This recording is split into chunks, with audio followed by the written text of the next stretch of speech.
Salut tout le monde! C'est avec le film Venom que le studio Sony Pictures va lancer son propre univers étendu. Un univers étendu, vous savez tous ce que c'est.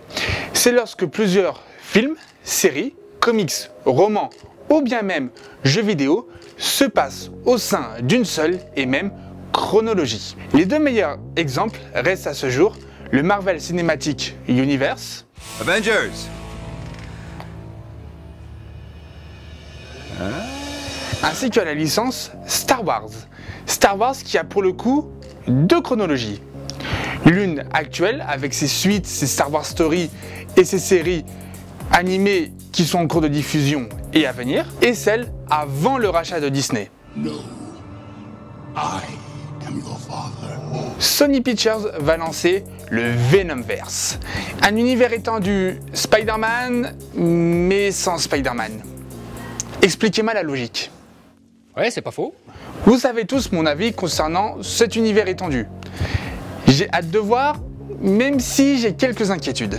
Le truc qui m'a un peu énervé, c'est que le studio, parmi tous les projets annoncés par le studio, ils ont oublié un personnage très important de l'univers, à la fois de Spider-Man et de Marvel. Les gens, je vous présente Spider-Woman. Spider-Woman, je te présente les gens. Je vous ai déjà parlé de cette dernière lors de mon top 5 concernant les super-héroïnes qui méritent une apparition sur les écrans. Pourquoi la version Terre 616 de Jessica Drew mérite son film au sein du Venomverse? Raison numéro 1.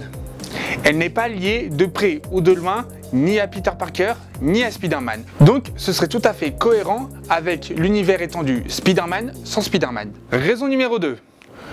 Tout comme toutes les héroïnes des univers Marvel, DC et indépendants des comics américains, c'est un personnage cool, badass, sexy et elle est ultra attachante. Raison numéro 3. Ses pouvoirs sont vraiment cool. Elle peut créer des phéromones et attirer les gens, faire de l'électricité, bref, ses pouvoirs sont vraiment chouettes.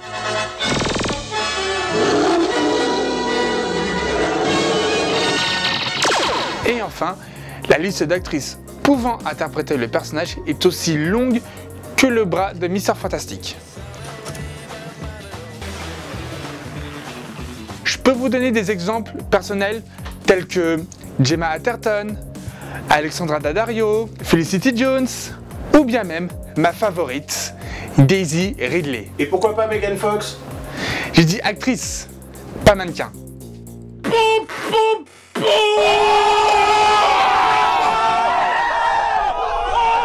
Ou sinon, s'ils veulent changer l'origine du personnage, pourquoi pas Priyanka Chopra? Elle est cool. Spider-Woman mérite vraiment son film, tout comme beaucoup de super-héroïnes. Et ça, Sony l'a très bien compris. En effet, parmi les 6 projets que le studio a annoncés durant la pré-production de Venom, 3 ont pour protagoniste principal des femmes, dont Jackpot, Silk, et ainsi que le duo Silver Sable et Black Cat. Et grâce à ça, Sony, je te pardonne de la communication pourrie que tu as fait pour vendre SOS Fantôme 2016. Avant de conclure cette vidéo, je voulais faire une petite dédicace à mon amie Scarlett Jess. Elle a notamment fait en cosplay Spider-Woman et le résultat est tout simplement sublime. N'hésitez pas à la suivre sur Instagram. Annonce Comic-Con 2018. Je serai présent les 3 jours. Et je vais en profiter pour faire une petite vidéo sur la convention.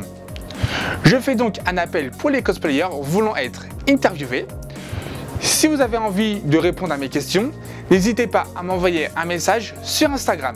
J'y répondrai le plus rapidement possible. A plus tout le monde!